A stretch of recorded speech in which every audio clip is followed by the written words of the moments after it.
KIP Aceh optimalkan akurasi sejumlah pemilih yang bermasalah dalam proses pemutakhiran data pemilih berkelanjutan, PDPB 2026.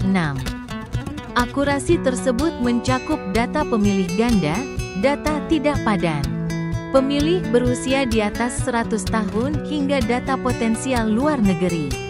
Sejumlah pemilih yang bermasalah dengan data kependudukan harus diselesaikan KIP Kabupaten Kota sehingga tidak berdampak pada rekapitulasi pemutakhiran data pemilih berkelanjutan. Hal tersebut disampaikan Ketua KIP Aceh Agusni Aha di sela-sela rakor pemutakhiran data pemilih yang berkelanjutan semester 1 tahun 2026 bersama instansi terkait di Banda Aceh Jumat pagi tanggal 5 Juni.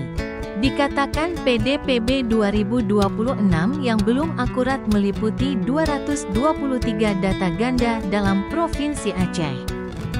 28 data pemilih berusia di atas 100 tahun di 5 kabupaten kota, 181 data tidak padan di 8 kabupaten kota, dan 314 data pemilih potensial luar negeri.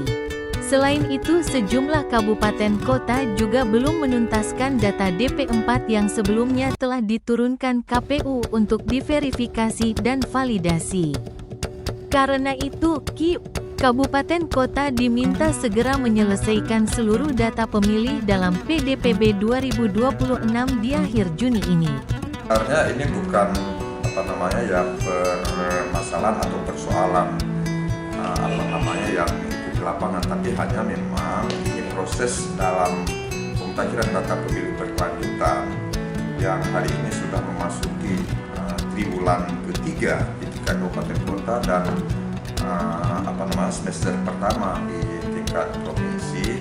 Maka memang ada beberapa item data yang kita temukan dan itu akan diselesaikan sebelum batas waktu terakhir, yaitu bulan Juni ini gitu. Karena memang di awal Juli ya, di pekan pertama Juli itu teman-teman di kabupaten kota akan melakukan rapat pleno ya di tingkat kabupaten kota. Itu baru kemudian nanti kita semester kedua untuk melakukan pleno di tingkat provinsi.